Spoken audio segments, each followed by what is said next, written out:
অবাধ সুষ্ঠু নির্বাচন নিশ্চিতে কাজ করছে সরকার বললেন প্রধান উপদেষ্টা। বাংলাদেশের প্রতি সমর্থন পুনর্ব্যক্ত করল বিশ্বব্যাংক।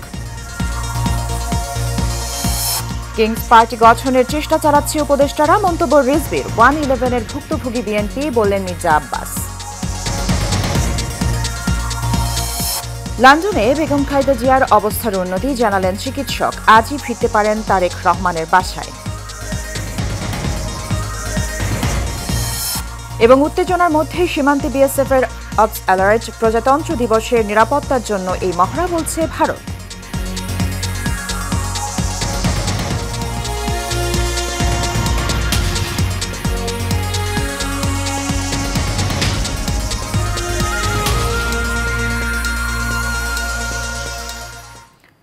স্বাগত এশিয়ান নিউজে। দর্শক, সংবাদ জুড়ে সাথে আছি সুবর্ণা গোলন্দাজ। শুনছিলেন বিআরবি কেবল ইন্ডাস্ট্রিজ লিমিটেড সংবাদ শিরোনাম। চলে যাচ্ছি বিস্তারিত সংবাদে।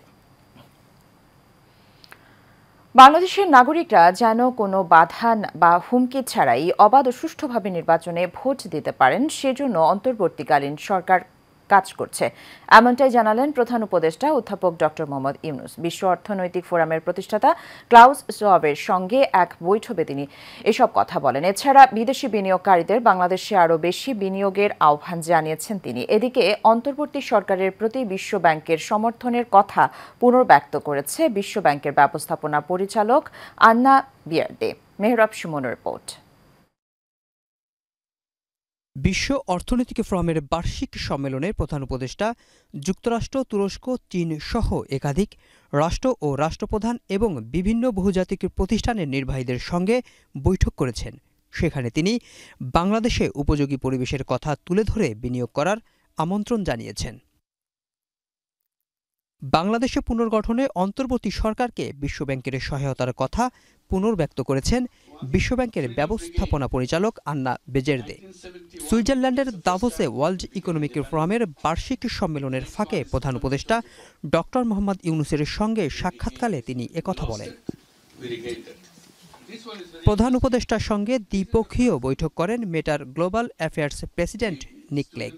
এ সময় ডক্টর মোহাম্মদ ইউনূস বাংলাদেশে ফেসবুকের মাধ্যমে ভুয়া তথ্য ও গুজব ছড়ানো বন্ধে কার্যকর পদক্ষেপ গ্রহণের আহ্বান জানান। সাবেক মার্কিন ভাইস প্রেসিডেন্ট আল গোরের সাথে সাক্ষাৎ করেন ডক্টর মোহাম্মদ ইউনূস। এ সময় তিনি কার্বন নিঃসরণ, সম্পদের কেন্দ্রীয়করণ, দারিদ্র্য এবং বেকারত্ব দূরীকরণের প্রধান উপদেষ্টা অধ্যাপক মোহাম্মদ ইউনূসের উদ্যোগে চালু হওয়া বিশ্বব্যাপী 3-0 আন্দোলনের প্রশংসা করেছেন। Mehrab Suman, Asian television. উপদেষ্টাদের মধ্য থেকে কিংস পার্টি করার পরিকল্পনা করা হচ্ছে বলে মন্তব্য করেছেন বিএনপির সিনিয়র যুগ্ম মহাসচিব রুহুল কবির রিজভী। সকালে বনানীতে আরাফাত রহমান কোকোর 10ম মৃত্যুবার্ষিকীতে শ্রদ্ধা জানানোর পর তিনি এসব কথা বলেন। এদিকে আরেক অনুষ্ঠানে বিএনপির স্থায়ী কমিটির সদস্য মির্জা আব্বাস বলেন, 111-এ সবচেয়ে বেশি ক্ষতিগ্রস্ত দল বিএনপি। সোহাগ মিয়ার ক্যামেরায় কাউসার আহমেদের রিপোর্টে বিস্তারিত। সাবেক রাষ্ট্রপতি জিয়াউর রহমান বীর উত্তম ও সাবেক প্রধানমন্ত্রী বেগম খালেদা জিয়ার কনিষ্ঠ সন্তান বিশিষ্ট ক্রীড়া সংগঠক মরহুম আরাফাত রহমান কোকোর 10ম মৃত্যুবার্ষিকী উপলক্ষে বনানীতে ফুলের শ্রদ্ধা জানায় বিএনপির কেন্দ্রীয় নেতৃবৃন্দ ও ঢাকা মহানগর বিএনপি সহ অঙ্গ সহযোগী সংগঠনের নেতারা। শ্রদ্ধা জানানোর পর বিএনপির সিনিয়র যুগ্ম মহাসচিব অ্যাডভোকেট রুহুল কবির রিজভী বলেন, উপদেষ্টাদের কর্মকাণ্ডই প্রমাণ করে তারা ষড়যন্ত্রে লিপ্ত আছে। আপনাদের আচরণ যদি নিরপেক্ষ না হয়, আমরা তো এও শুনছি যে সরকারের ভেতর থেকে কেউ কেউ রাজনৈতিক দল গঠন করার চেষ্টা করছে, তাহলে তো সরকারের নিরপেক্ষতা নিয়ে জনগণ প্রশ্ন করতেই পারে, মানুষ প্রশ্ন করতেই পারে। অন্তর্বর্তী সরকার গণতান্ত্রিক আন্দোলনের ফসল উল্লেখ করে রিজভী বলেন, আগে সংস্কার পরে নির্বাচন, এজন্য শেখ হাসিনার প্রতিচ্ছবি। কোনটাকে সমর্থন করতে হবে আর কোনটাকে নয়, আর কোন বিষয়ে কথা বলতে হবে, এটি কি আজকে উপদেষ্টারা দেশের প্রাজ্ঞ বিজ্ঞ রাজনীতিবিদদেরকে শেখাবেন? আমাদের সকল আস্থা তো আপনাদের উপর দেওয়া হয়েছে, কিন্তু আমাদের কথা হলো গরিবসী কেন? কেন ডেডলাইন নেই? কেন হাসিনার কথার পুনরাবৃত্তি হবে যে আগে সংস্কার পরে নির্বাচন, হাসিনার মতো আগে উন্নয়ন পরে গণতন্ত্র? আমরা তো এই কথা শুনতে চাই না। পরে বিএনপি কেন্দ্রীয় কার্যালয়ে দিনটি উপলক্ষে দোয়া মোনাজাতের আয়োজন করা হয়। এতে অংশ নিয়ে বিএনপির স্থায়ী কমিটির সদস্য মির্জা আব্বাস বলেন, কথা বলার সুযোগ পেয়ে কেউ কেউ বলছে বিএনপি 111 আনার পায়তারা করছে। এ ধরনের কথা বললে বাংলাদেশ গণতন্ত্রের মুখ দেখবে না।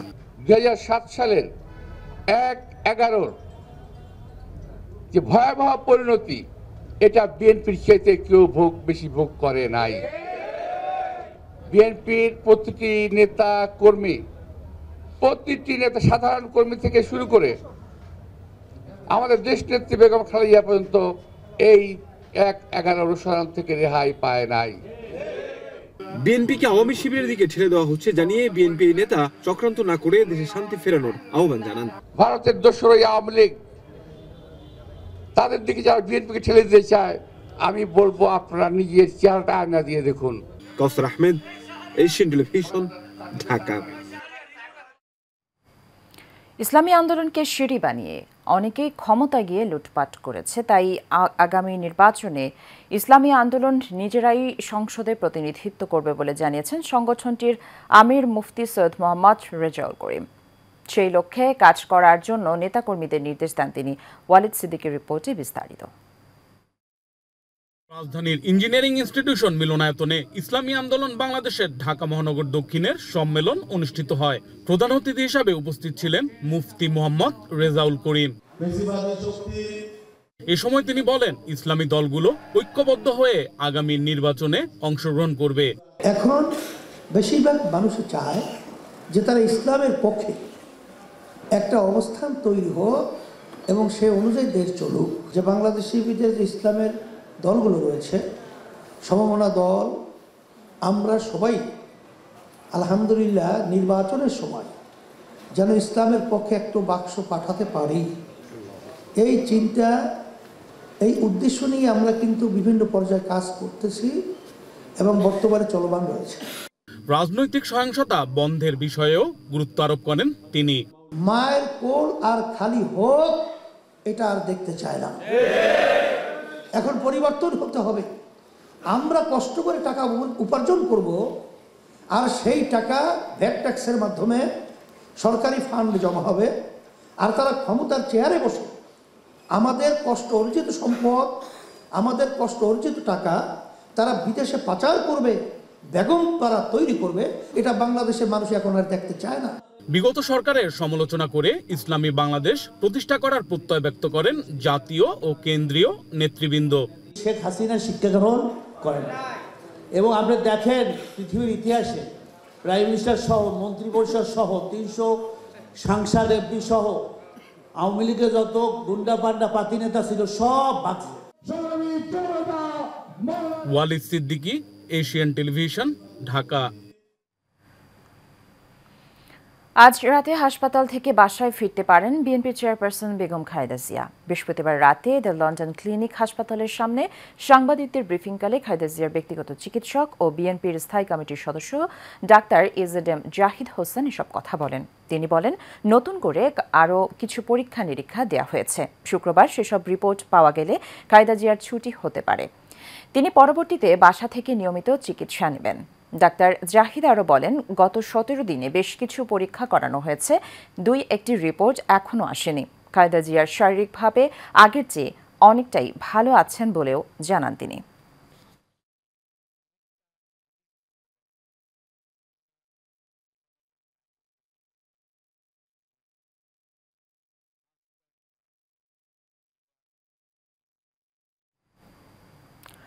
দর্শক, লন্ডন থেকে বিএনপি চেয়ারপারসন খালেদা জিয়ার স্বাস্থ্যের আরও খবর জানাতে আমাদের সাথে সরাসরি যোগ দিচ্ছেন লন্ডনের TV1 এর সাংবাদিক মনির উদ্দিন।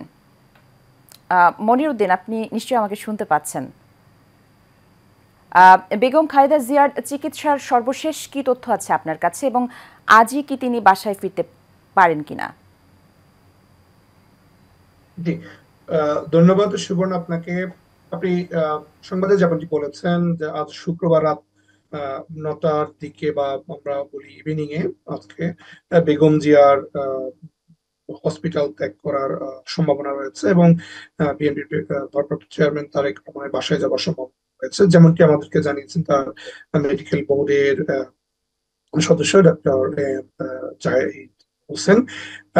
আজকে কিছু রিপোর্ট পাওয়ার কথা রয়েছে। সর্বশেষ যে রিপোর্টে ডক্টর প্যাট্রিক এবং ডক্টর ক্রস, যেটি জন হপকিন্স ইউনিভার্সিটি সম্মিলিত যে মেডিকেল বোর্ড রয়েছে, তাদের আজকের কিছু সর্বশেষ পরীক্ষা নিরীক্ষার পরেই তারা ডিসিশন নেবেন, তারা বাসা থেকে চিকিৎসা চালিয়ে যাবেন। আপনাকে বলে রাখি কেন তিনি বাসা থেকে সহসায় বাসায় যাচ্ছেন, তার সেটির কারণ হলো সবার আশঙ্কা ছিল, ধারণা ছিল যে লিভার প্রতিস্থাপন করা যাবে, কিন্তু ডাক্তারগণ তার বেগম জিয়ার শারীরিক অবস্থা এবং বয়স বিবেচনা করে তারা সিদ্ধান্ত নিয়েছেন এই মুহূর্তে আপাতত লিভার প্রতিস্থাপন না করে ঔষধের মাধ্যমেই চিকিৎসা চালিয়ে যাবেন, এবং সেটি এক ছাদের নিচে, যেটাকে ওয়ান স্টপ সার্ভিস বলছেন, সেখানে জনাব তারেক রহমানের বাসাকেই তারা রেখেই সেখানে চিকিৎসা চালিয়ে যাবে। এটুকু আমাদেরকে চিকিৎসা বলেছেন।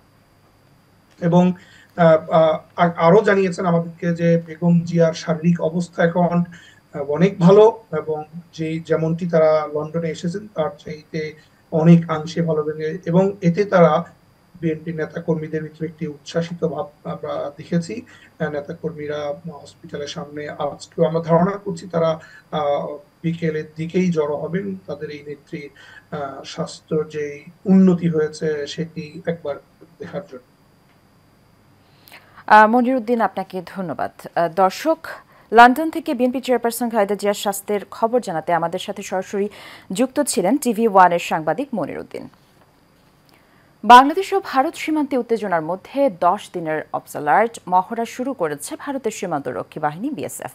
এই মহড়া চলবে আগামী 31 জানুয়ারি পর্যন্ত। ভারতের প্রজাতন্ত্র দিবস উদযাপন উপলক্ষে সীমান্তে নিরাপত্তা জোরদার করার লক্ষ্যেই এই মহড়া বলে জানিয়েছে ভারত। BSF-এর তরফ থেকে দেয়া এক বিজ্ঞপ্তিতে জানানো হয়, বাংলাদেশের বর্তমান প্রেক্ষাপট বিবেচনায় ভারতের আসন্ন ৭৬তম প্রজাতন্ত্র দিবস উপলক্ষে এই পদক্ষেপ নেওয়া হয়েছে। বাংলাদেশ ভারত 4096 কিলোমিটার সীমান্ত জুড়ে BSF-এর অবজার্ভার মহড়া চলবে।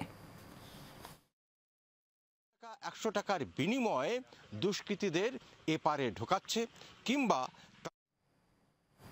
মাদ্রাসা বোর্ডে রেজিস্ট্রেশনকৃত সকল স্বতন্ত্র ইবতেদায়ী মাদ্রাসা জাতীয়করণের দাবিতে রবিবার প্রধান উপদেষ্টার কার্যালয় অভিমুখে পদযাত্রা করবেন মাদ্রাসা শিক্ষকরা। আন্দোলন বাস্তবায়ন কমিটির উদ্যোগে জাতীয় প্রেস ক্লাবে এক সংবাদ সম্মেলনে এই ঘোষণা দেয়া হয়।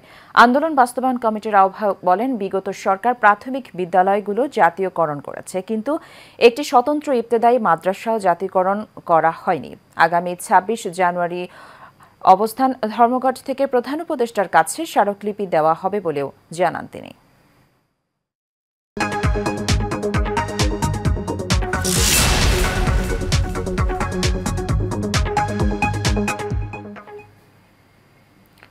বছরের অন্যান্য সময়ে দাম চড়া থাকলেও সরবরাহ বাড়ায় বেশ কম দামে পাওয়া যাচ্ছে সবজি। ৩০ থেকে ৫০ টাকা কেজি দরে বিক্রি হচ্ছে বেশিরভাগ সবজি। এতে খুশি ক্রেতারা। দাম কমায় বিক্রি বেড়েছে বলে জানান বিক্রেতারা।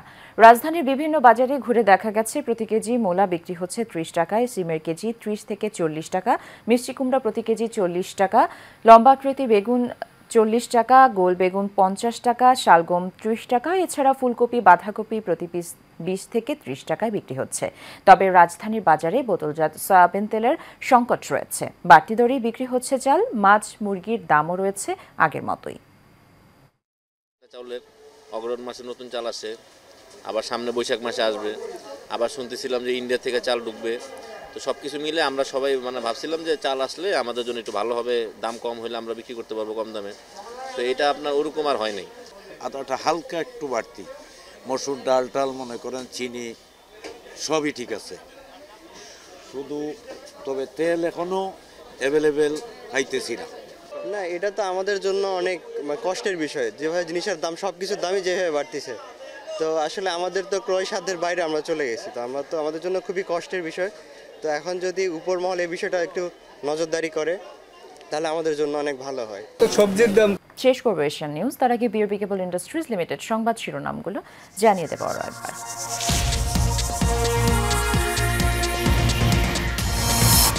অবাধ সুষ্ঠু নির্বাচন নিশ্চিতে কাজ করছে সরকার, বললেন প্রধান উপদেষ্টা। বাংলাদেশের প্রতি সমর্থন পুনর্ব্যক্ত করল বিশ্বব্যাংক। কিংস পার্টি গঠনের চেষ্টা চালাচ্ছে উপদেষ্টারা, মন্তব্য রিজভির। 111-এর ভুক্তভোগী বিএনপি, বললেন মির্জা আব্বাস। লন্ডনে বেগম খালেদা জিয়ার অবস্থার উন্নতি, জানালেন চিকিৎসক। আজই ফিরতে পারেন তারেক রহমানের বাসায়। এবং উত্তেজনার মধ্যে সীমান্তে বিএসএফের অবস অ্যালার্ট, প্রজাতন্ত্র দিবসের নিরাপত্তার জন্য এই মহড়া, বলছে ভারত।